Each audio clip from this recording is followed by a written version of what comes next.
Assim, Vitor, o que sustenta a gente fisicamente não é o filé no molho de madeira que eu como nos 15 anos, não é o camarão rosa que eu como numa praia. O que me sustenta é o feijão, o arroz e o bife. É isso. Então, o que sustenta a gente não é a conferência, não é o congresso, é o básico, é a oração, É o dia a dia. é o dia a dia. Isso. Então, o que está acontecendo hoje? Uma geração que tem muita coisa e não está aproveitando. Eu vou te dar exemplo. O budista ora 8 vezes por dia. O muçulmano ora 5. O judeu ora 3. E a gente crente, na prova nós ora. Né?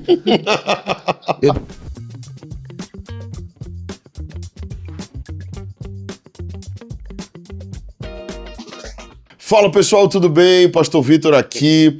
Estamos aqui no nosso canal LedoCast para mais um episódio. Toda semana temos episódios novos, toda quinta-feira para ser mais exato. Se você é novo por aqui, seja muito bem-vindo. Se você já tem sido edificado com os conteúdos, com os ensinos que a gente tem trazido, glória a Deus por isso, eu fico muito feliz. Seja bem-vindo de volta. Não te esquece de curtir logo de antemão, nos ajuda aí a propagar a mensagem do Reino de Deus, a propagar esse canal também, que está crescendo, inclusive, estamos avançando, e eu estou muito feliz por isso, tá bom? E hoje a gente está com mais um quadro, na verdade é um quadro que ele é novo, relativamente novo, que a gente chama de Vozes do Reino.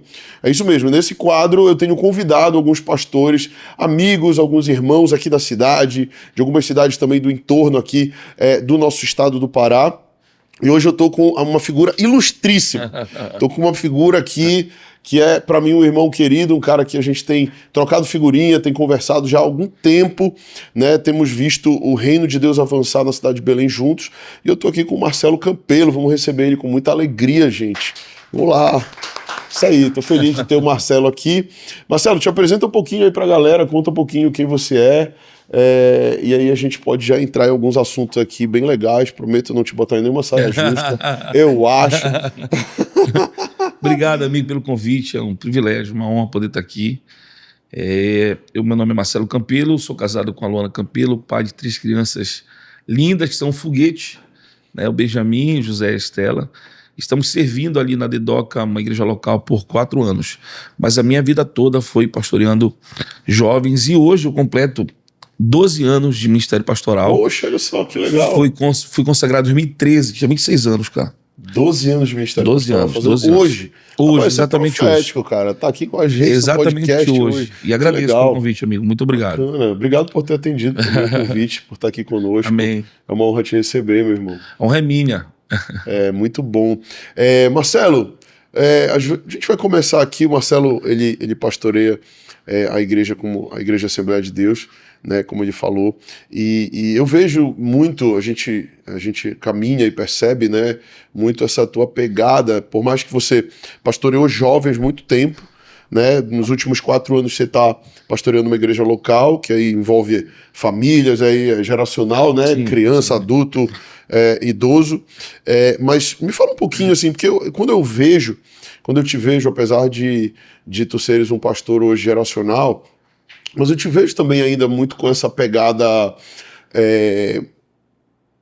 moderna, isso, moderna, ousada, que querendo ou não, isso também atrai o jovem, isso chama a atenção do jovem, né? E aí eu te pergunto, como alguém que já pastoreou jovens por muito tempo, né? E hoje você está liderando essa igreja aí geracional, mas como foi essa experiência de pastorear jovens nos teus olhos? Como isso te moldou? Como isso te preparou? Como foi essa experiência? E que tipo de impacto tu acha que ainda tem na geração Z, na geração mais nova que está chegando aí? O que tu pensas sobre essa nova geração? Bora falar um pouquinho sobre geração Z. Eu acho que tem talvez pessoas até dessa geração nos assistindo aqui.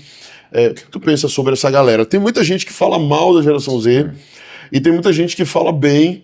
E claro, toda geração tem os seus pontos fortes e seus pontos fracos. Sim. Né? O que tu me fala um pouquinho na tua ótica aí sobre isso? Você sabe que um dos maiores medos que eu tinha é transicionar e, assim, poxa, a gente vai pastorear uma igreja, e eu pensava assim, cara, vai ser só de jovem. Porque a minha vida toda foi nesse rebanho de jovens, pastoreando pessoas jovens. Eu disse, cara, e aí? Será que eu vou ter uma igreja multigeracional, né, de todas as faixas etárias de idade? Então eu tinha muito esse medo, né? Então hoje, 4 anos, vendo a igreja, todas as missões, idosos, kids, adolescentes, jovens funcionando, isso é muito gratificante. Eu tenho uma pregação, Vitor, que eu falo da mulher do fluxo de sangue e da filha de Jairo. Eu não toco ali como se fosse duas pessoas, eu falo que são duas gerações. Uma que sangra e uma que dorme. A geração que sangra é a geração passada que sofreu muito para viver o que está vivendo hoje, né? A gente tem muitos benefícios da geração passada. O que eles sofreram lá atrás para fazer o evangelho andar, né? Então, muitos pastores sangrando emocionalmente, espiritualmente. E tem uma geração do privilégio, que é a geração atual. Eu digo assim, a filha de Jairo tinha uma casa, tinha um pai, tinha conforto e talvez não aproveitou isso. E está dormindo as oportunidades. Eu venho de um tempo que a gente não tinha o nível de recursos para aprender como tem hoje. Hoje tem o Google, hoje tem o YouTube, hoje tem muita coisa, muitas ferramentas para a gente aprender. E naquele tempo não tinha, cara, né? Você tinha que ir pro joelho mesmo, oração, enfim. Então eu digo assim, a geração de hoje tem muitos privilégios. Um dia eu estava pegando num retiro e eu preguei sobre Daniel, Sadraque, Mesaque e Abednego, e uma moça no final disse assim, pastor, é muito fácil ser crente no tempo de Daniel. É muito fácil ser crente no tempo de Daniel, de Sadraque, Mesaque e Abednego. Eu falei, não, eu vou te provar que é mais fácil ser crente hoje. E eu disse para ela assim, no tempo de Daniel, Sadraque, Mesaque e Abednego, quando eles foram levados cativos para a Babilônia, eles não foram convidados, eles foram obrigados. Talvez viram seus pais morrerem, suas famílias morrerem, suas casas serem queimadas. Então, eles foram obrigados a ir para a Babilônia. E lá não tinha sinagoga, lá não tinha célula, lá não tinha igreja, lá não tinha recurso nenhum. E eles foram crentes ali. Então, se eles foram fiéis não tendo nada, então não é desculpa da gente ser fiel tendo tudo. Então, eu vejo uma geração com muita oportunidade que tem que abraçar essa oportunidade. Abraçar e honrar aquilo que a geração passada fez. Então, para mim, foi muito difícil. Né, sobre o estilo, Vitor, assim, por muito tempo eu me perguntava, será que eu me encaixo ainda na Assembleia? Porque, de fato, assusta, né? Barba, geralmente na Assembleia de Deus não pode. É uma coisa que eu não entendo, porque pode bigode e não pode barba. Sim. Eu nunca entendi isso, entendi. né? Porque na Assembleia de Deus podia Mas não bigode. pode bigode? Alguns lugares não. Ah, é? Alguns lugares não, né? E alguns pode. É muito cultural isso, né? Isso. Também. Isso depende muito, assim, de lugar para lugar, né? De geografia para geografia. Aqui em Belém, o pastor Samuel é muito mente aberta, mas tem lugares que, poxa, eu fui um dia lá no Tauá, tomar um banho de garapé com a minha família, e quando eu vejo assim um grupo de crentes vindo assim de calça jeans, camisa, falei, não, eles não vão entrar na água, irmão. Entraram na água, de calça jeans. De calça jeans e camisa. E eu, curioso, fui nadando, né? Cheguei perto, perguntei, falei, vem cá, vocês não podem tomar banho de bebê? Não, não pode, porque é a doutrina da nossa igreja. Sim. Só que assim, aquela pessoa que tá falando isso, inocentemente, eu sei, não foi culpa deles, mas talvez ele nem saiba o que é doutrina. Doutrina é quando tem 5 textos que se unem formando uma corrente doutrinária. Perdão é uma doutrina, santidade é uma doutrina, amor é uma doutrina. Aquilo é costume. E costume não é plano de salvação. Então, quando te põe o costume acima da palavra, aí acontece um monte de coisa que te veio fora. Então, por muito tempo eu me julgava, será que eu consigo? Só que o pastor Samuel sempre me apoiou, até comprou muita briga por mim, né, pelo meu estilo. Eu nunca mudei, sempre fui assim. Sempre fui. Eu acho isso legal, cara. Eu acho que isso eu acho que é algo que a gente tem que aprender também Só um adendo aqui, eu acho que como cristão a gente tem que aprender também, né, a lidar com isso, né, da gente não querer mudar a personalidade das pessoas. Sim. Eu gosto, tem algo que eu gosto em ti, é que tu é quem tu é. Entendeu? Então, assim, tem gente que vai gostar, tem gente que não vai, entendeu? É normal, tem gente que vai concordar, tem gente que não vai. Mas tu é um cara autêntico. Isso é uma coisa que eu consigo ver em ti. Tu é um cara muito autêntico, entendeu? Então tu é quem tu é. E isso também comunica o quê? Verdade, realidade. Transparência. E transparência, isso é legal. Eu acho que eu já mudei foi muito, cara. Eu cheguei na igreja evangélica, de cabelo grande, 2 brincos aqui, um pince aqui. Tocando... Conta um pouco, pra quem não sabe, gente, o Marcelo, ele veio da noite. Pra quem não sabe, não. Era pagode já desde então? Pagode. Aí santificou o pagode, né? Que eu perguntei pra ele agora. Perguntei, tu ainda tá cantando, ainda tá tocando? Ele falou, vai sair um clipe aí em janeiro, em breve vai sair uma música nova. E ele, pra quem não sabe, ele canta pagode, só que hoje em dia é gospel, né? Toca pagode. Mas ele veio da noite, pô. E a nossa história é meio parecida nisso, porque eu também não tocava nem cantava nada, mas fazia a ruaça da noite. A noite fazia parte, né? Exatamente. Mas é isso, cara, assim, eu comecei em casa, a minha mãe colocou no SESI, fazer cavaquinho, né? E aí eu era o garoto do pagode em casa, uma reunia, toca aí pra me ouvir e tal. Aí dessa vontade de querer tocar em casa, aí eu reuni com 5 amigos lá da rua, montamos os Garotos do Samba, que é um grupo de pagode de garotos de 16 anos. E vingou. E os nossos pais influenciavam, né? Aí eles pagavam pra gente tocar em alguns lugares. Mano. Ah, é mesmo. E o pessoal ia, mas porque tava todo mundo sendo pago, né? Então, assim, aí depois... E tava cheio, tô achando que tava abafando e tal. E aí a gente foi crescendo, aí Legal. daí eu fui pro Detalhe, Arte Swing, Madeirada, Chaicia. Olha só. E fui com, né, Meninos da Bahia, no auge do Meninos da Bahia aqui, também passei por lá. Enfim, então, quando eu vi, eu tava preso também, né, cara? Entendi. Preso é uma rotina muito ruim, porque quando você se acostuma na noite, você dificilmente consegue sair, né? E aí veio as coisas erradas, né? Que é drogas, enfim. Então, quando Jesus me encontrou, eu tava assim, cara, muito preso, muita coisa errada, usando muita droga. A minha alma já tava assim, sofria muito, sofrida demais. E eu aceitei Jesus no domingo à noite, a minha irmã me convidou para um culto, eu contrariado, não queria ir. Eu fui para esse culto com uma carteira de cigarro no meu bolso, meia-noite eu tocar no Cazuzas, que era uma banda, era um bar de pagode que tinha na Marambaia. E naquela noite, cara, Deus me pegou ali naquele lugar. Vitor, a minha vida ali, e uma vontade de chorar. Eu falei, eu não fumei nada, que onda é essa? Vontade de chorar. E emocionado, sabe? E uma garotinha de 14 anos cantando, me arrepiava. Jesus Cristo mudou meu viver. Essa música é muito top. Cara, essa marcou a época, né? E ela cantava e eu me Vocês emocionava. não são desse tempo. O pessoal aqui atrás da câmera não são desse Não tempo. conhece, né? Não conhece, né? Mas essa forte, música é muito cara, poderosa. é muito E aí, poderosa. quando o pastor pregando, ele tá pregando a minha vida, irmão. Quando ele fez o apelo, eu fui na frente. Aceitei Jesus, mas depois o Caio fez. Falei, cara, e agora, irmão? Eu contrato com 5 bandas de pagode, preso em muita coisa errada, uma carteira de cigarro no meu bolso. Falei, como é que vai ser? E aí eu aprendi, cara, que é só você dar o primeiro passo, irmão. Sabe? A gente às vezes coloca uma carga muito grande nas pessoas, é só dar o primeiro passo. Até porque a gente nunca vai orar o suficiente, a gente nunca vai ler a Bíblia o suficiente, a gente nunca vai tentar certificar o suficiente. Tudo é graça, irmão. Tudo é graça. E eu tenho uma frase do John MacArthur que ele diz que graça e misericórdia, como fosse um mendigo, dizer para outro mendigo onde tem pão. Todos nós somos carentes da graça de Deus e só estamos aqui porque um dia a graça nos alcançou. É isso mesmo, que bacana, eu gosto muito dessa frase. Marcelo, voltando um pouquinho para a questão da juventude, né, da geração Z, tu falaste que tu tinhas um pouco esse receio, né, tipo, pô, será que agora eu vou pastorear uma igreja vai ser só jovem? E assim, eu acho que também tem um pouco esse paradigma, né, na igreja, como que, poxa, pastorear jovens talvez seja algo inferior ou menor, né? E eu já ouvi isso como uma crítica quando a gente começou a Link, pelo menos, de algumas outras pessoas falando, não, uma igreja só de jovem. Eu ficava, tá bom, eu acho isso ótimo. Eu ouço o pessoal isso. Acha isso ruim, eu acho isso maravilhoso, pô. Entendeu? O jovem é que movimenta a igreja, jovem a força, tá animado, jovem, entendeu? E claro, a gente começou a Link, eu tinha 31 anos, mais ou menos. O tempo passa, né? E eu era um jovem adulto e a gente viu começar com esses jovens adultos, né? E a gente, o tempo passando e a galera envelhecendo, casando, tendo filho, passando por esse processo. E agora nasceu o nosso culto de jovens e adolescentes, que já é a galera que tá vindo já dos filhos da galera e tal, crescendo aqui. Exatamente, legal. Isso é muito legal também da gente ver. A igreja, ela vai, com o passar do tempo, amadurecendo, crescendo. E eu, sinceramente, acho que é muito bom ter jovem e ter essa pegada jovem. Eu acho que isso é muito, muito interessante. O meu maior receio não é ter uma igreja de jovem. O meu maior receio é ter uma igreja que envelheceu. Isso é ruim. Entendeu? Eu acho que quando eu tô falando de envelhecer, eu não tô falando só de tempo. Sim. Eu tô falando dela se tornar estática, entendeu? Dela paralisar. Na alma, no envelhecimento na alma. Isso, dela paralisar, né? Aquilo que eu já ouvi alguns pastores falando, quando um movimento, ele acaba se tornando um monumento. Isso. Né? Porque ele vai se apegando tanto às mesmas formatações, isso. às tradições, e aquilo vai de alguma forma enrijecendo ao ponto de que já não tem mais a flexibilidade para o novo, para ela se movimentar e para ela continuar andando e crescendo. Né? Mas eu acho muito interessante porque eu vejo em ti justamente esse movimento.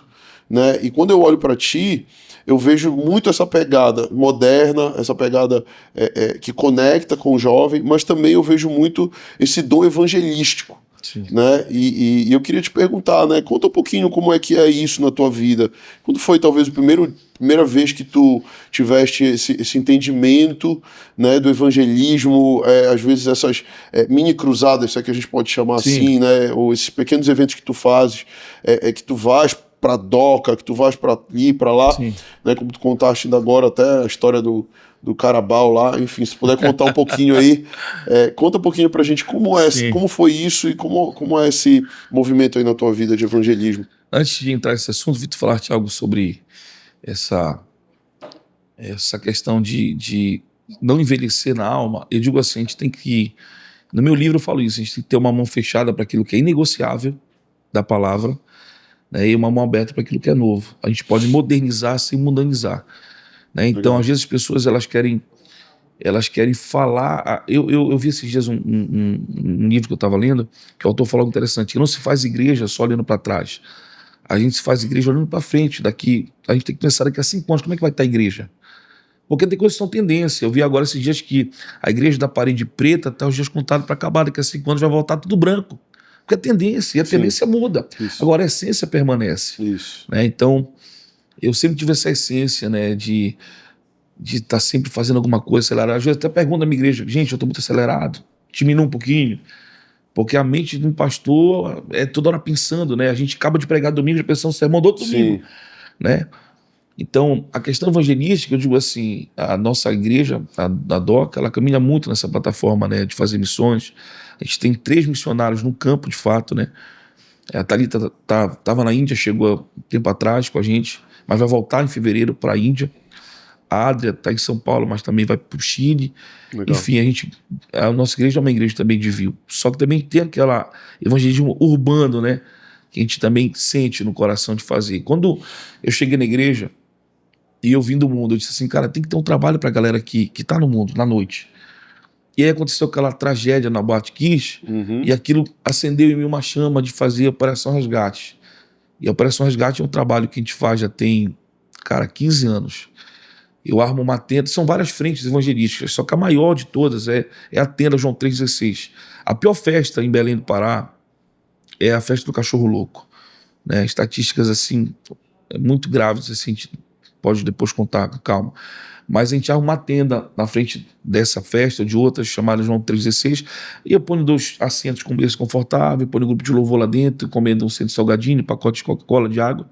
Quando o jovem sai bebido da balada, em vez de pegar o carro para dirigir, a gente conduz ele para a tenda. Chega na tenda, é uma casinha, né? Os irmãos estão lá para orar nele e tal. Olha só. E muita gente é transformada. Tem a Blitz da Salvação, que vai em vários lugares, para, evangeliza, entra no carro e vai. E esse trabalho a gente faz muito nos finais de semana, né?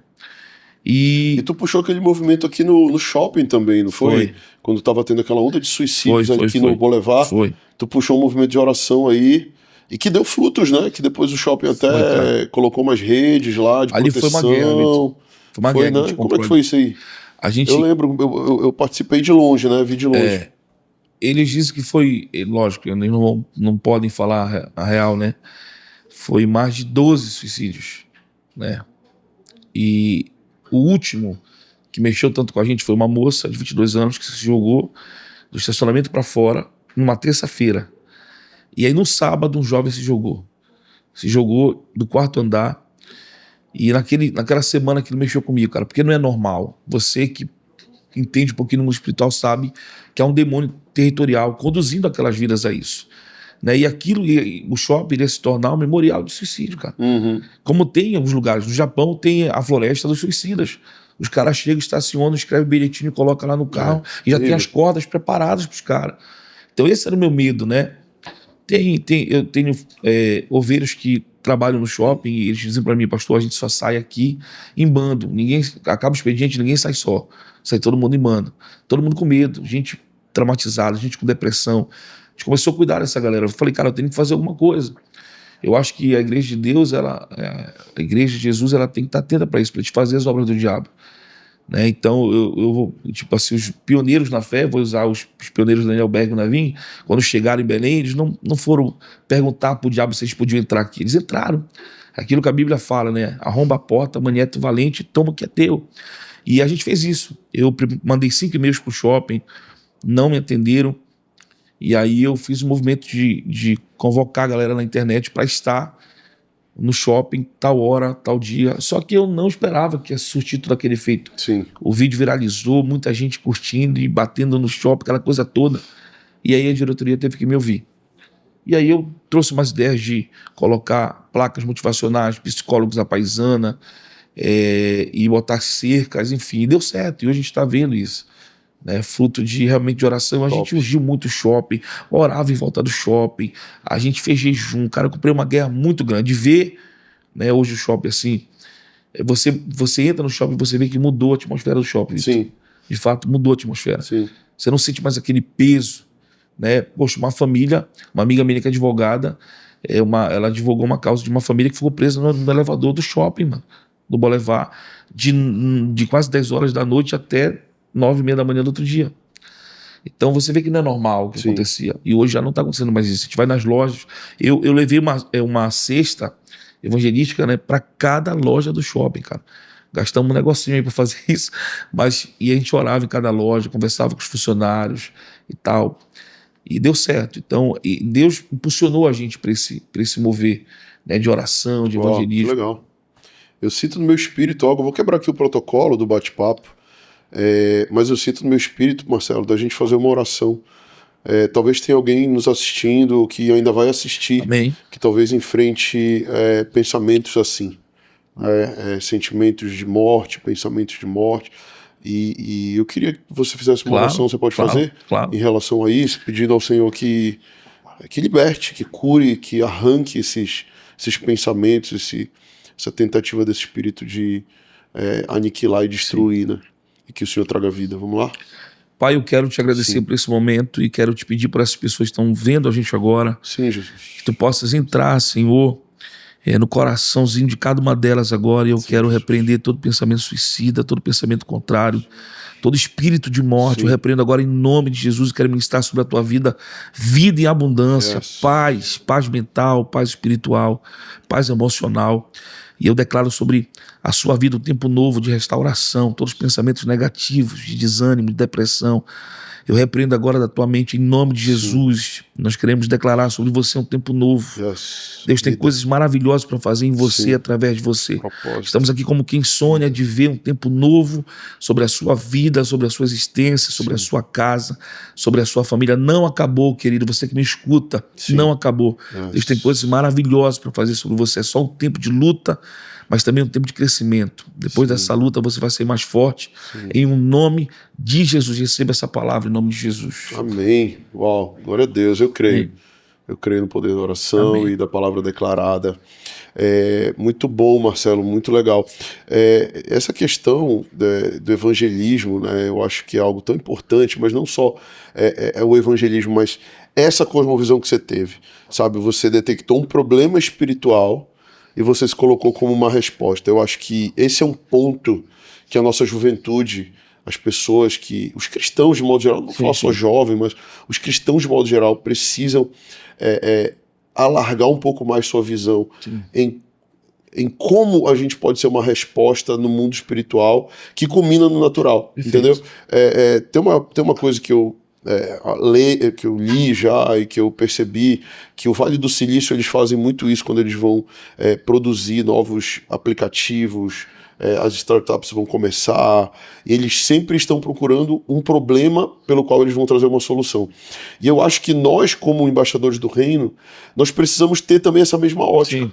Né? Quais são os problemas que carrego o reino de Deus dentro de mim? Porque se eu acredito que eu carrego o reino de Deus, se eu acredito que eu carrego o Espírito de Deus dentro de mim, eu preciso ser uma voz de solução também no mundo espiritual. E se eu acredito que tudo no mundo natural começa no espiritual, então eu preciso não somente ser esse cristão que faz algo dentro da igreja, ou que está ali no culto, ou na oração, mas até que ponto isso se torna prática na minha vida para trazer transformação. Perfeito. E aquilo que tu falaste, tu só deste um pontapé inicial, tu nem imaginaste o que ia acontecer, o que ia suceder a partir dali, né? E Deus começou a usar do teu sim, do teu pequeno passo que tu deste, ele fez uma grande ação. E quantas vidas, agora eu falo naturalmente até, quantas vidas naturalmente tu não salvaste, né? Ou a tua equipe não salvou, fora espiritualmente, claro, tu és um evangelista e muitas pessoas são salvas para a eternidade, mas quantas que iriam se jogar ali naquele shopping não se jogaram porque agora, de alguma forma, o barulho que você fez, o movimento que você fez,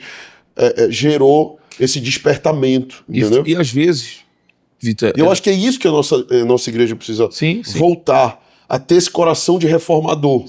Entendeu? Porque a gente fala muito de avivamento, né? E vamos só fazer um adendo aqui. A gente fala muito de avivamento. Mas o avivamento, ele precisa nascer. O avivamento é trazer vida onde está morto. Ele nasce dentro de nós, mas ele culmina no quê? Numa reforma. Ele precisa se tornar algo prático. Senão a gente vai ficar só queimando lá na igreja, queimando no espírito, no Shaba, falando em língua, caindo no espírito, louvando a Deus, que é muito bom. Sim. Porém, a gente precisa ter um fim, né?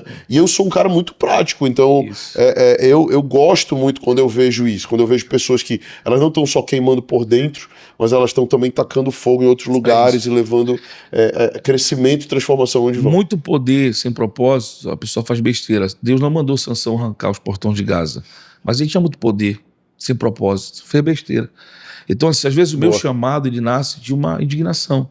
Quando é que nasceu o chamado de Moisés? Quando ele viu um egípcio batendo no hebreu. Só que ele errou, porque ele não entendeu o tempo. Ele foi salvar um egípcio, mas na mente de Deus, Deus queria salvar todos os hebreus, não salvar um hebreu. Então, na mente de Moisés, ele queria salvar um hebreu. Deus falou, não, eu quero salvar todos os hebreus.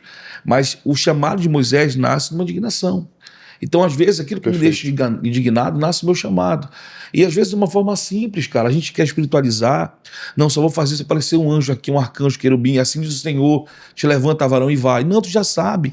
Eu acho bacana Neemias, porque, para mim, Neemias, ele é o profeta do comum. Que é isso? Não apareceu um anjo na porta do palácio. Ele não nasceu em Jerusalém. Ele era judeu de sangue, que os pais eram. Mas ele nasceu em Suzã. Mas quando chega um homem no palácio, e ele, que era o copeiro do rei, um cara, né, que tinha um cargo alto no palácio, confortável, o cara queria sair do palácio para pegar em pedra, em cesto, em cimento. Mas quando chega um cara e diz assim, ó, os muros foram derribados, ele sentiu de fazer. Vitor, os muros ficaram derribados 130 anos. Em 26 dias, ele levantou os muros. Então, quer dizer, você vê que é uma coisa simples. Eu estava no shopping um dia desse, fui comprar um microfone para minha caixa e falei assim, eu só compro se eu testar. O cara disse, pode testar. Eu peguei e botei. Raridade. Não consigo ir além do teu olhar. E botei a raridade, comecei a cantar. Quando vi uma galera vendo, eu falei, cara, eu vou pregar, né? Vou aproveitar a oportunidade para falar de Jesus. O evangelista com o microfone na mão, meu irmão. Como, cara, fugir. Não vai perder a oportunidade. E eu fui, comecei a falar, a pregar. Quando eu acabei, o pessoal, pastor, pode orar por mim, pode orar por mim. Quer dizer, cara, a gente precisa de uma só oportunidade. Uma oportunidade. Né? Na verdade, cara, a gente não faz a obra de Deus, a gente coopera. Quem faz a obra de Deus é o próprio Deus. E só quer que a gente tome uma atitude. Sabe, a gente está parado dentro da nossa bolinha, fechado nas nossas paredes, como tu falou, recebendo. Quando vê, a gente vai inchar e vai explodir porque recebeu tanto, não passou. Então... Vai engordar espiritualmente. Não cara. Treina, não exercita. Não faz nada, então assim... Aí a fé, que é um músculo, não cresce. Exatamente, acumula, né? Acumula. Tem pessoas que você soltar o cara assim numa rua... Eu estava em São Paulo e eu tenho isso, cara. A Luana às vezes até me controla. Eu estava em São Paulo um tempo atrás... ali em Santo André, e aí tinha um culto de rua. Aí eu peguei, a Luana falou, vou numa loja aqui, eu falei, vai lá. Aí eu parei, fiquei olhando assim, aí eu me encostei, aí chamei um dos rapazes lá, falei, cara, que legal, né? Sou de Belém e tal, poxa, queria dar uma palavra aí. Ele falou, cara, é de Deus. Falei, por quê? O pregador não veio. Então prega logo aí. Olha só que legal. Mano, Santo André, peguei o microfone, tá no meu Instagram, preguei e tal. A gente tem que usar as oportunidades para falar de Jesus, prega o evangelho a tempo e fora de tempo. Né? Então eu tô vendo uma geração hoje, Vitor. E isso entra, desculpa Marcelo, mas isso entra no ponto que lá do começo sobre a geração, eu vou voltar agora para a geração Z, porque tu também falaste algo legal no começo, tu falaste, é a geração que mais tem os artifícios hoje, que mais tem facilidade, mas ao mesmo tempo a gente percebe que é uma geração que deixou do joelho do chão. É isso.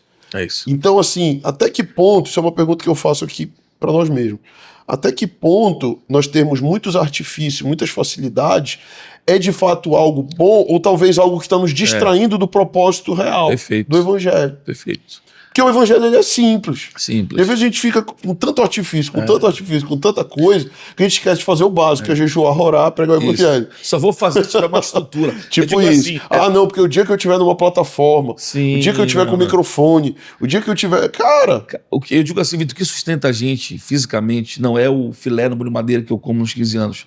Não é o camarão rosa que eu como numa praia. O que me sustenta é o feijão, o arroz e o bife. Então o que sustenta a gente não é a conferência, não é o congresso, é o básico, é a oração. É o dia a dia. É o dia a dia. Isso. Então o que está acontecendo hoje? Uma geração que tem muita coisa e não está aproveitando. Eu vou te dar exemplo. O budista ora 8 vezes por dia. O muçulmano ora 5. O judeu ora 3. E a gente crente, na prova nós ora. né? Eu tava no aeroporto de São Paulo, no Guarulhos. Eu tava no aeroporto de Guarulhos, desceu não era um cara vestido de muçulmano, irmão, era um muçulmano mesmo. Sentou do meu lado.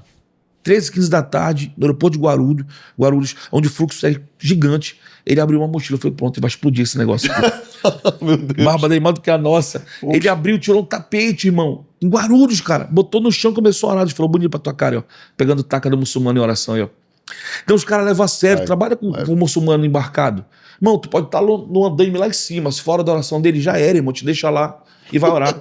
Os caras levam a sério, mano. A gente não, uma geração que entra no propósito, acabou o namoro, desviou. Uma decepção religiosa, desviou. Uma geração que larga Jesus por qualquer coisa, cara.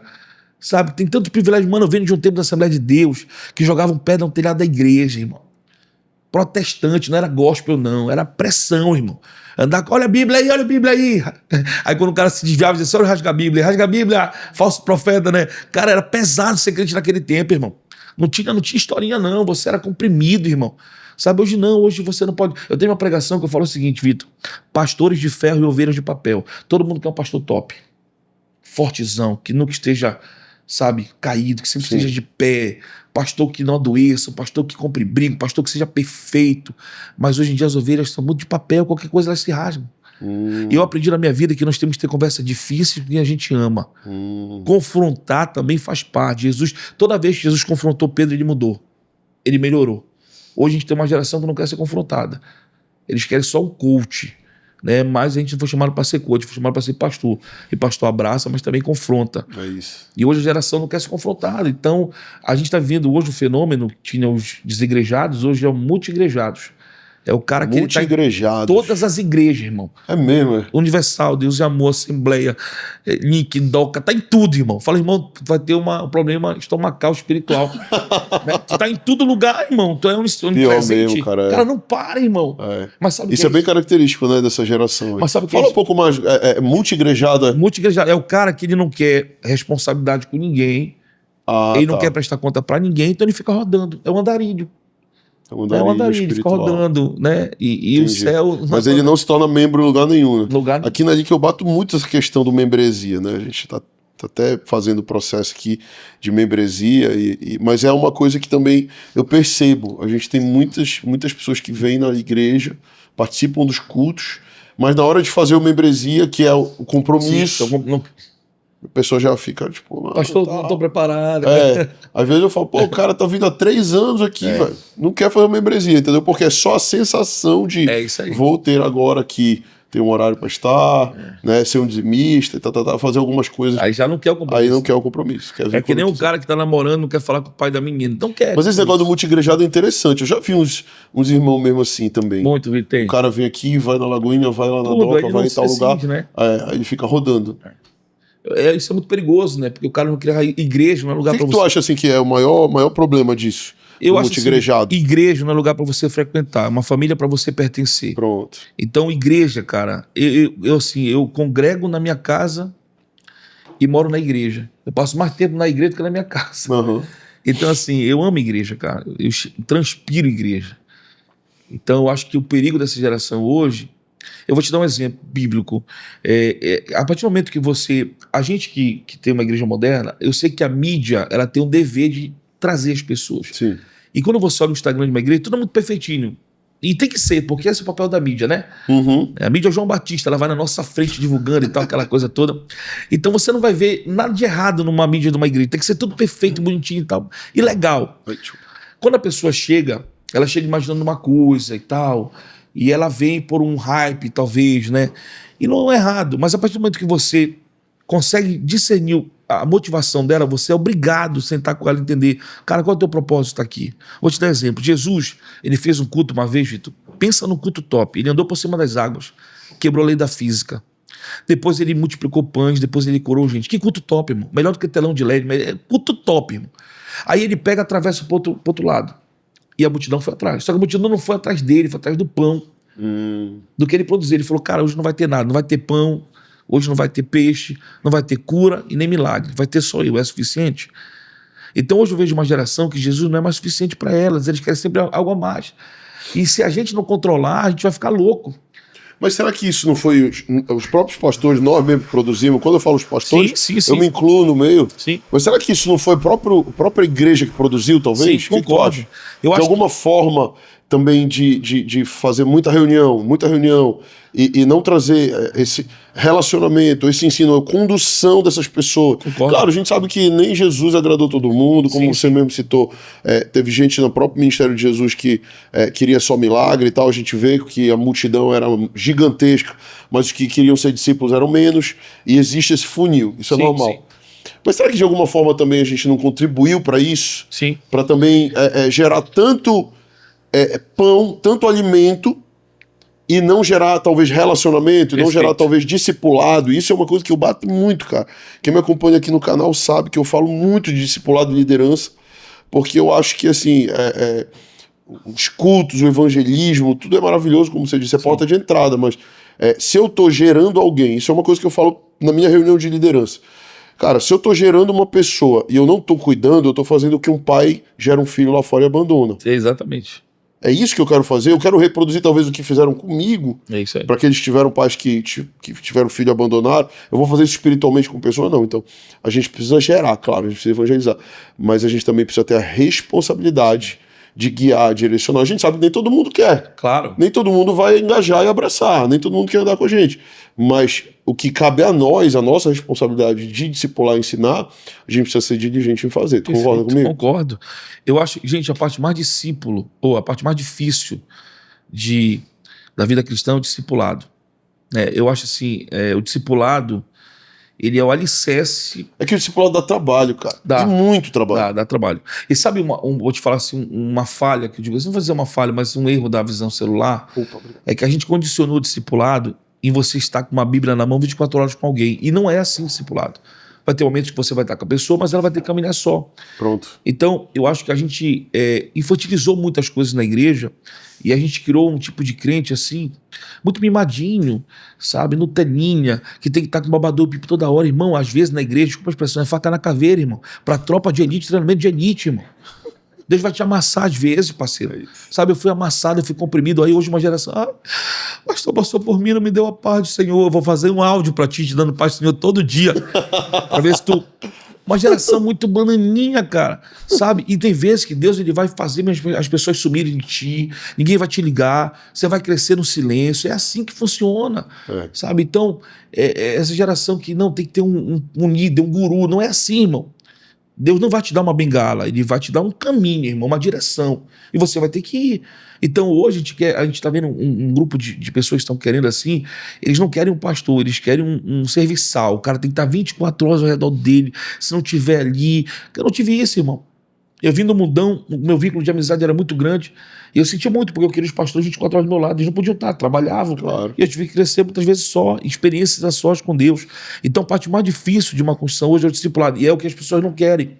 Eu também não sou daquela ideia de botar o cara no banco lá e espera uns 10 anos para ele ser usado. Não, pensa comigo, se o ministério de Jesus tinha 3 anos e meio, os 70 que ele enviou eram novos convertidos. Sim. Eram pessoas que estavam começando. Porém, tem um tempo para tudo. Você quer uma pessoa, pastor Vitor, de duas formas, tirando tudo dele ou dando tudo fora do tempo. Então, existem estruturas. Hoje vou fazer ano que vem 40 anos. Então, eu me considero assim, no tempo certo para pastorar a igreja. Mas assim, uns 6 anos atrás, eu não me via fazendo isso. Porque eu não tinha a estrutura certa para isso. Então, Deus vai te preparando, te moldando, né, para os desafios que virão. Legal. Então a gente vê uma geração hoje que o cara não pagou preço para nada, mas ele já quer sentar na janela. Sim. Já acha que ele pode. E isso aqui, o telefone, o Instagram, ele é muito bom, mas ele trouxe um perigo muito grande. O cara achar que ministério é só você botar o Instagramzinho bonito, botar uma foto no perfil, pagar seguidores para ter 12, 13, 14 mil, pronto, já tem ministério. Irmão, quando os caras falam assim, vamos montar uma igreja, fala, irmão, tu não sabe o que é isso, irmão. Né? Eles não sabem o que é assumir uma igreja, ficar sem dormir, né? Ter que pagar as contas e chorar, decepções de pessoas que você ajudou lá na frente de te trazer. Cara, você não sabe o que é isso. Vou montar uma igreja, não se monta, a igreja nasce, velho. E eu vou te falar, o que motiva a gente continuar é o chamado. O chamado é o estágio mais profundo da vida de alguém. Você nunca será feliz fora do seu chamado. Quando Jesus chama Pedro, em Lucas 5, diz assim, Pedro, não te quero mais pescando peixe. eu te quero pescando alma. Qual a diferença? O peixe tu pesca ele vivo para depois matar. O homem tu pesca ele morto no pecado para depois da vida. Deus sempre vai te colocar no propósito maior do que o teu. Então assim, quando Deus te chama, ele tá vindo lá na frente. Às vezes tu nem te imagina. Hoje eu completo 12 anos de ministério pastoral, mas no comecinho lá, nunca ia me imaginar hoje como pastor, mas Deus já estava vendo isso. Então, essa geração de hoje, eu percebo assim, que é uma geração muito frágil, não emocional, nunca teve uma geração tão frágil emocionalmente como a de hoje.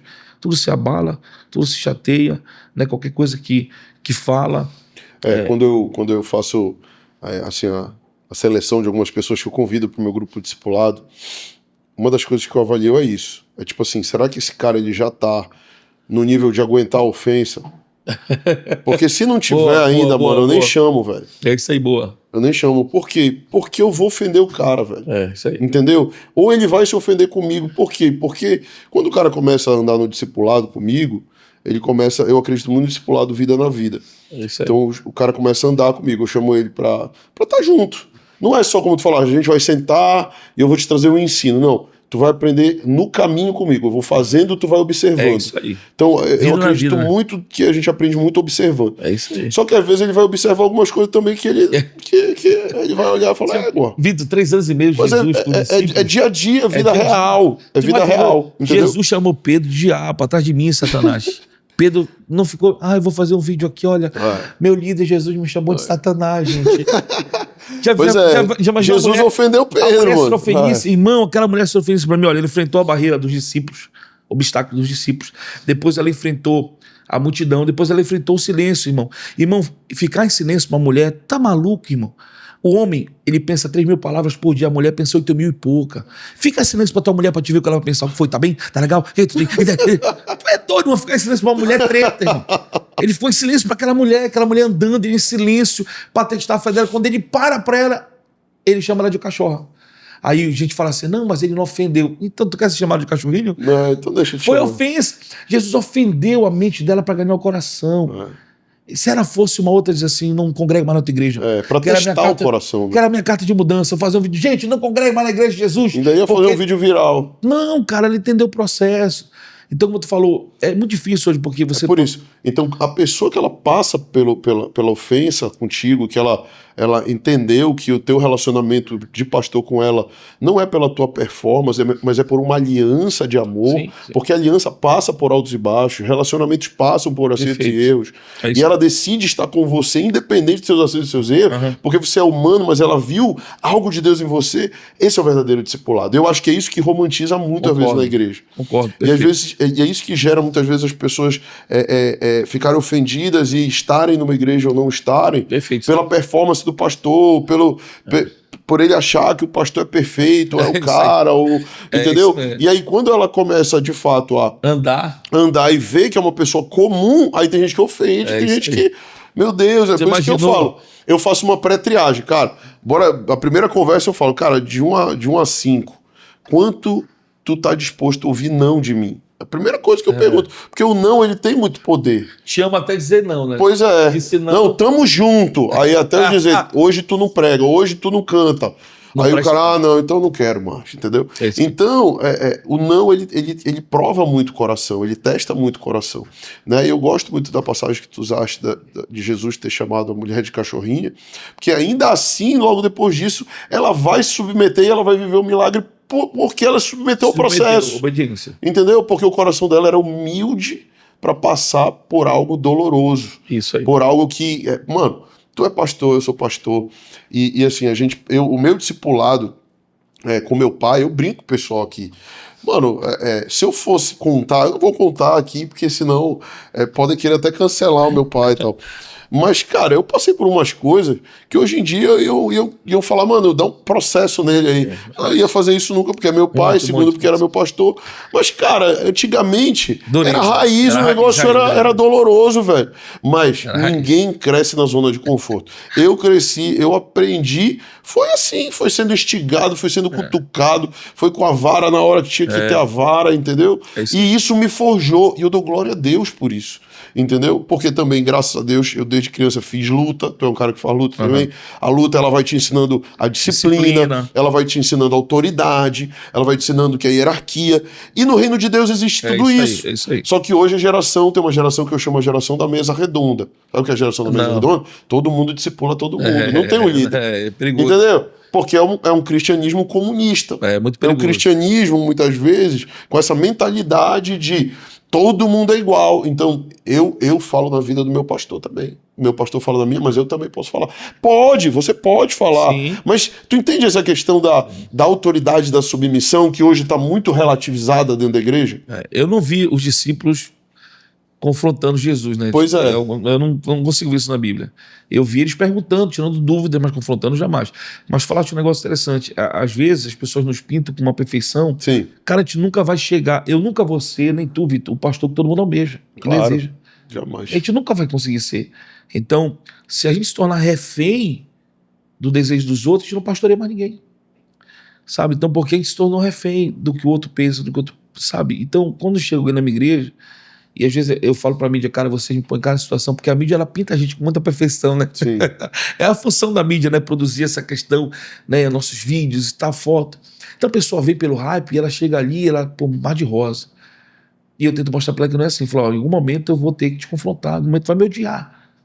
E pregação boa é aquela que, cara, o cara sai daí te odiando. Esse pastor pensa que ele é o quê? Cara, quando eu me converti, eu tinha raiva do Malafaia. Isso era paulada que ele... Eu vi a pregação do Vitória em Cristo do Malafaia. Eu falei, esse cara só bate, não quer? Tá brigado com a mulher? Mas toda mensagem que eu via do Malafaia me confrontava e me melhorava. Então, assim, às vezes é importante você ter alguém do lado, te mentoreando. Eu vejo essa galera que quer ser itinerante, né? Pregar. Aí eu pergunto pro cara, e aí, quem é o teu pastor? Tem. O cara tá debaixo de uma liderança. É o cara que não quer responsabilidade a prestar pra ninguém. Ele quer sair aí rodando, fazendo, né? E às vezes o cara desse, eu digo assim pra todo mundo, meu irmão, pastor de igreja, a galera conhece o teu jargão, os teus trejeitos. Todo domingo você tem que estar dizendo uma mensagem nova. É muito difícil, irmão. Deus o livre. É desafiador. É muito difícil. Então, você todo dia numa igreja local pregar é um desafio muito grande. Eu falei mais cedo, eu acabo uma mensagem no domingo, estou pensando no próximo domingo. Porque a gente tem que estar com o fogão ali alimentando, né, gente o tempo todo. Então, assim, é muito complicado isso aí. É uma coisa que eu falo assim, cara, eu sempre deixo muito aberto para os meus discípulos, cara, se vocês quiserem me dar um feedback, se vocês quiserem falar alguma coisa que vocês não entenderam, me perguntar, fica à vontade, todo mundo tem abertura, todo mundo, a gente vive em liberdade, né, mas a gente não pode confundir essa liberdade e esse acesso que muitas vezes a gente dá para um grupo de pessoas com o desrespeito, com a quebra de aliança, né, ou com a rebeldia, né, porque hoje eu vejo muito se falar na internet sobre essa questão dos líderes abusadores, né, isso está muito em alta e parece que o Instagram gosta de replicar, de repostar a questão dos líderes abusadores, dos líderes daqueles lugares tóxicos, né, e tal, tem se falado muito esses termos, e de fato existe. É uma realidade. Em qualquer lugar vai ter pessoas que estão fazendo um trabalho genuíno muito bom e pessoas que não estão. Isso em todas as áreas. Todo segmento. Todo segmento. Né? E na igreja não é diferente. Né? Por outro lado, eu vejo também que existem pessoas que estão fazendo um trabalho sério, genuíno, pastores com um coração humilde, com um coração forjado no fogo do Senhor e tendo que passar por situações com pessoas com coração rebelde, mas que hoje em dia ninguém mais é rebelde, entendeu? Porque agora todos os pastores se tornaram, né, assim, generalizando aqui um pouquinho, mas na questão da internet, agora todo pastor, toda liderança se tornou abusiva. Vilão. E a gente precisa ter cuidado com isso. Precisa ter cuidado, concordo. Eu sempre digo assim, que todo pastor tem que ter a mente de um erudito, de um filósofo, coração de uma criança e a pele de um rinoceronte. Porque vão bater muito, né? E você vai ter que perdoar, você vai ter que aceitar, né? Então não é fácil. As pessoas exigem muito de um pastor uma perfeição que não vai encontrar. Como tu falaste mais cedo, às vezes a pessoa pinta a gente de uma forma, quando ela vai conviver com a gente, não que a gente esteja em pecado, não é isso, mas ela vai ver o dia a dia, né? Sim. Uma fala, às vezes, mais um pouco incisiva. Isso. Né? Eu tô lidando com gente, acredito eu, madura, de liderança. Isso. Tô falando de membro aqui, tô falando de gente que trabalha contigo na Isso. liderança. Então, às vezes, você vai ser um pouco incisivo numa fala. E a pessoa tem que ter maturidade. E eu venho de um tempo de liderança que os pastores não reconheciam, não, irmão. Eles batiam mesmo e dane, se quisesse ir embora, amém. A gente ainda reconhece quando erra, vai lá, Sim, abraça, claro. beija, chama. Não, antigamente não gostou, tchau. Então, eu tô falando, a gente veio de uma liderança muito incisiva, muito, sabe? E eu acho que mudou muita coisa, mas também eu acho que é uma faca de dois gumes, né?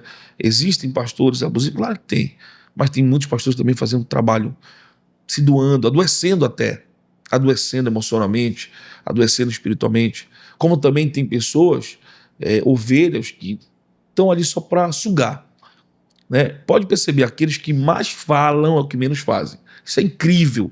Os que mais falam é o que menos fazem. É o crítico sem causa, né? Exatamente. É o cara que critica, mas pergunta aí, me dá o teu currículo espiritual. Me diz, o que tu já fez? Nada.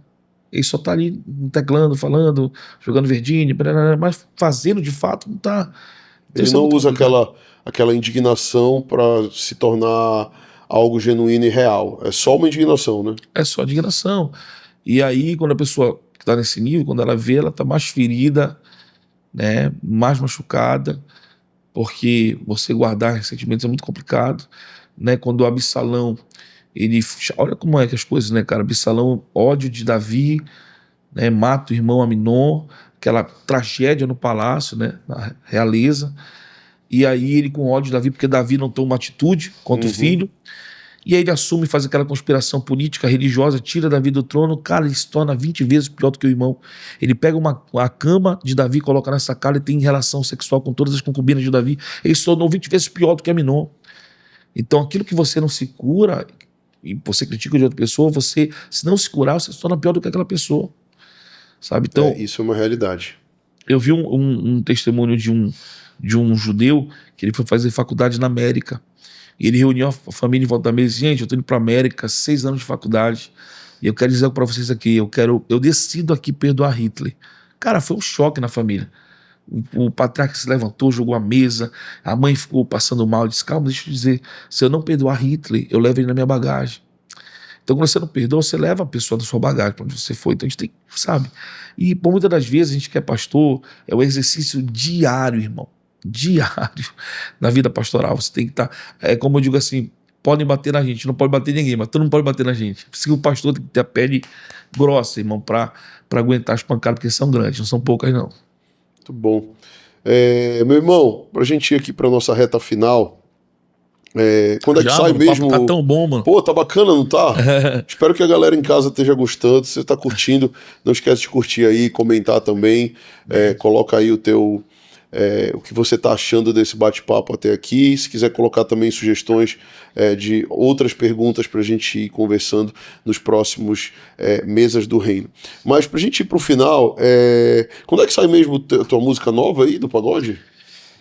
Cara, no que vem é um ano assim, pra gente bem bacana. Vai ser em janeiro, mais um pagode que eu tô lançando aí, gospel, né? E em fevereiro, um livro também que eu tô lançando, Reino ou Império, onde nós estamos edificando. Pô, legal. É o tema do próximo livro que eu tô lançando em fevereiro. Reino ou Império? Reino ou Império, onde nós estamos edificando. Aí eu falo basicamente, você acha que às vezes está edificando o reino de Deus e pode não estar. Você pode estar edificando o império do homem. Então tem que ter muito cuidado para saber o que é reino e o que é império. O reino de Deus, o império você tem que ser o primeiro sempre. O reino de Deus é o último. A escada do reino é invertida, não é subindo, é descendo. A mulher Serafenícia, ela desceu para ser honrada, né? Então eu falo basicamente sobre isso, né? No império do homem você tem que sentar na frente para ser visto. No reino de Deus você senta atrás. E aí você é chamado para ir para frente. Então é muito diferente o reino de Deus, né, cara? Muito top. É perdendo que se engane. Aí em fevereiro a gente lança esse livro e em janeiro a música, pagode. Tu falaste do trabalho do Carabal, né? Que é aquela. A gente fez agora evangelismo nessas aparelhagens, né? E aí tinha eu acho que é Carabal o nome, que é só bolero antigo, né? Só aquela pegada antiga, aquelas músicas antigas. Só o passado, né? Só o passado. E aí eu fui lá evangelizar. Mano, aquilo é uma nave. Parece a nave da Xuxa, né? Do tempo da Xuxa, que aperta o botão na... Mas tu subiu na nave? Subi, irmão. Ele subiu na nave, uma emoção gigante, tu é irmão. Doido, Cara, eu subi ali e olha, eu vou te falar um negócio, uma estrutura dos caras muito grande, viu? Eu até me surpreendi porque é uma estrutura muito top que eles têm. E aí falei de Jesus, era mais de 8 mil pessoas, nós tava até o prefeito Daniel lá. E aí... Rapaz, eu não tenho essa no meu currículo. É pegar na nave. Na nave da Xuxa, olha só. E aí A gente fica brincando aqui, né? O que tem no currículo. Um dia desse meu pai falou: eu tenho no meu currículo, eu orei pelo Kaká. Tu já orou pelo Kaká? Pelo cara, jogador? time grande, eu orei pelo não. Kaká. Eu tô orando A gente fica brincando assim. Eu tô orando pelos pereba do Paysandu, vou ver se faz alguma coisa, irmão. Já me deu tanta decepção Paysandu, gente. Aí quando ganhou um jogo, eu falei, não vou mais me impressionar, não vou mais me iludir com o Paysandu, não, meu coração já tá... Vamos descer, não tem jeito, irmão. Felizmente, né? Sim, bacana. Mas é isso, Vitor. A gente que experiência legal. Pregou lá e... Pregou o evangelho lá, mesmo no... Falamos de Jesus, eu gosto muito lá. disso, cara, de surpreender lugares assim. Bacana. E é engraçado como Deus te dá uma força sobrenatural pra fazer isso. Quando eu desci também de lá, cara, minha perna tremia assim, eu me encostei na parede assim, passando mal, né? Na hora de te dar uma força, você não tá nem aí, vai. Mas depois que tu vê a multidão, irmão, fala, cara, o que eu fiz? E aí eu pedi uma água lá pros meninos da minha equipe, me deram e melhorei. E é engraçado, cara. Mas foi na hora que surgiu o convite ou não, como foi? Assim, eu tenho um amigo meu que fez alguns trabalhos pro Carabao, de gráfica, né? E eu falei, mano, fala com ele que eu vou lá hoje. Sério? Eu falei, fala com ele que eu vou lá hoje, se ele me dá uma oportunidade. Ah, tá. Aí eu cheguei lá, era já 1h15 da madrugada, ele queria me dar 2 horas. Eu falei, não, mano, não dá 2 horas, não. Ele queria me dar 2h30. Eu falei, não. Falei, poxa, pastor e tal, mas eu tenho medo de dar o microfone e depois o pessoal não querer mais ficar aqui na festa. Eu falei, não, mano, não te preocupa. Quase que eu digo assim, a intenção é essa, né? Ela não podia dizer, né? Aí eu falei assim, não, mano, não te preocupa, deixa eu falar um pouquinho, é 5 minutos no máximo. E eu preciso ir embora também, porque amanhã, tal, trabalho. Aí ele pegou, me deu a oportunidade lá. E quando eu desci, cara, o que é o mais impressionante, que é muito desviado, irmão. Tem uma igreja que está fora da igreja que precisa ser alcançada. E essa galera estava toda lá. E quando eu desci, tinha sem brincadeira nenhuma, Vitor. Lá no vídeo vocês vão ver lá. Eu acho que tinha umas 17 a 20 pessoas para me orar. Todas afastadas da igreja. Todas, absolutamente todas. Filho de crente. Aí tu pergunta o nome: Jeremias, Ezequiel, Daniel, tudo filho Sara. de crente. Sara. E é isso, cara. Esse trabalho é muito gratificante. Eu me sinto muito vivo quando eu faço isso, né? Muito vivo. Que legal, cara. Muito bacana esse dom evangelista que você tem. Marcelão, dá um conselho para líderes aí. Você comentou com a gente uma frase que você gosta muito. O Deus que dá visão é o Deus que dá provisão. Né? E que o maior desafio é não perder o coração no caminho. Cara, é isso. É isso aí. Dá uma frase aí pros líderes aí que sai assim de dentro mesmo, que queima no teu coração pra gente encerrar. Cara, esse é o maior desafio. Quando eu falo Deus que me dá a visão, eu até me emocionei aqui, porque o Deus que dá a visão, da provisão, de fato, eu vivo isso, Vitor. Eu trabalhava no Banco do Brasil e Deus me chamou para ser integral. Irmão, essa frase eu não sei quem falou, não sei quem fez, não sei qual é o autor dela, mas ela faz parte da minha vida. Porque ele deu a visão para muitas coisas que eu fiz e ao mesmo tempo a provisão. E o segredo é a gente guardar o coração sem se perder no caminho, porque é muito. Hoje eu vejo muitos pastores que ganharam muita gente e se perderam no caminho, cara. Sabe? E a gente que é pastor é muito difícil, é cuidar do coração, né? Cuidar da alma. Infelizmente eu vejo alguns amigos pastores que os filhos hoje não querem absolutamente nenhuma contato com a igreja, cara. Porque viram os pais serem feridos, viram os pais serem machucados, viram... E eu digo assim, a maior certeza que um pastor pode ter é zelar pelo coração dele, não deixar os filhos sofrerem o peso do ministério que às vezes o pai acaba passando para os filhos. Né? Eu não passo para meus filhos, né? Quando na igreja alguém fala, olha, teu pai é pastor, eu falo, não, fale isso. Ele não tem que sentir assim, porque o pai é pastor o quê? Ele é normal, que nem qualquer outra criança. Ele erra, ele brinca, porque há um peso sobre o filho do pastor muito grande, que ele tem que ser perfeito, ele tem que ser o pastor. Filho do médico não é médico, filho do juiz não é juiz, só se quiser ser. Então, se meus filhos quiserem ser pastores, eles podem ser. Mas eu quero que eles sejam salvos, tenham o caráter do reino, desenvolvam frutos e talentos espirituais. Beleza, se forem ser pastores, amém. Mas há uma pressão muito grande. Então, o segredo, Vitor, é a gente não se perder no meio do caminho, cara, guardar o coração, porque vão aparecer muitos. O sucesso, ele me dá muitas oportunidades. A primeira oportunidade que ele me dá é a oportunidade de fracassar, sabe? Então, qual foi o erro de Golias, cara? Se fosse num ranking aqui, uma aposta, ninguém ia apostar em Davi. Todo mundo ia apostar em Golias porque era um gigante, já tinha vencido outras guerras. Mas qual foi o erro de Golias? É confundir tamanho com invencibilidade. Quanto maior você se torna, mais exposto você fica. Então, à medida que a gente vai crescendo, a gente tem que guardar o nosso coração. Porque vem, às vezes, a vaidade, vem, sabe? Então, a minha fala é para você, pastor, líder que está me vendo agora. Cara, guarda o teu coração, irmão. Guarda o teu coração, não deixa azedar, não deixa os traumas ministeriais, as dores, decepções, azedar você. A pior coisa que tem na vida é um pastor ferido com o microfone na mão. Ele não prega, ele bate. Então não sei se esse pastor que azedou, esse líder que se perdeu no meio do caminho, que tinha um propósito lindo, genuíno, poderoso, e no meio do caminho se perdeu. E eu falo isso em nome de muitos pastores que eu conheço que me ligam pedindo ajuda, oração, e uns até com idade de ser meus pais, cara, idade sim muito mais avançada do que eu, mas me ligam pedindo ajuda, pastora, por mim eu não aguento mais, sabe? Então a minha fala para você aqui é para você guardar o seu coração, sabe? Continue fazendo o seu devocional, tendo o seu tempo com a sós com Deus, entendendo que as pessoas vão falhar, mas você tem que amá-las, entendendo que o reino de Deus não é um aquário, é um oceano, sabe? Entendendo que a gente não é dono de ninguém, as pessoas não são nossas, ovelha não tem coleira, porém, entretanto, todavia, a gente também tem que entender que pastores são levantados para ser coberturas espirituais da nossa vida, que merecem ser honrados, sabe? E é isso que eu tenho para dizer para vocês, agradecer por esse tempo de mesa. Desculpa a emoção agora no final. Que isso, cara, isso aí só melhora, só deixa mais real. Eu sinto na pele, às vezes, as dores. Eu sou um pastor novo, nós somos pastores novos. Talvez não cheguei, nem quero chegar nas decepções que muitos pastores lá na frente passaram. Mas para isso a gente precisa guardar o nosso coração. Como eu te falei, eu faço ano que vem 40 anos, Vitor. Cara, de onde Deus me tirou, irmão? De onde Deus me tirou, cara? Glória a Deus. Hoje eu completo 12 anos servindo a Jesus. E o que ele fez, teve um dia desse que eu cheguei na porta da minha casa, estava vindo de uma pregação, de uma viagem, parei na porta de casa e disse: Jesus, minha esposa era estéril, não podia ter filho. Eu, improvável, eu vindo de uma família pastoral, uma família toda bagunçada. Eu cansei de ouvir pastores falar para mim assim: você não tem estudo para vestir um terno, isso aí não vai chegar em nenhum lugar. Quem é o pai dele é pastor ou a mãe dele é de oração? Isso não vai dar nada, irmão. E hoje ser pastor de uma igreja local, ser respeitado em alguns lugares, pregar em alguns altares, cara, isso é uma honra muito grande para mim. E eu só tenho isso, irmão.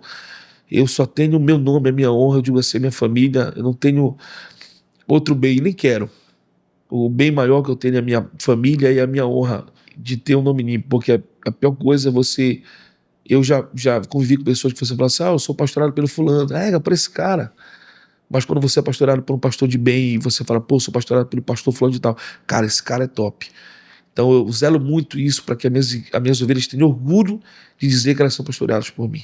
Amém. Sabe? O meu desejo aqui é que você, pastor líder, guarde seu coração, que Deus te dê um futuro abençoado aí, uma jornada de paz, de alegria, com o coração desinflamado, descomprimido e pronto para servir e amar.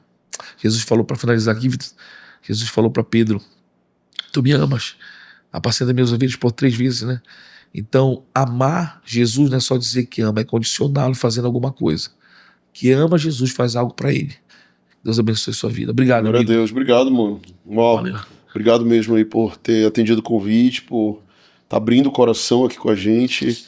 A ideia do Vozes do Reino é isso, é estender essa mesa, né? Às vezes essas conversas que a gente tem, às vezes num café ou aqui, né? Ou às vezes lá na Dedoca, enfim, a gente possa estender também para abençoar outras pessoas, outras lideranças aí que estão nascendo.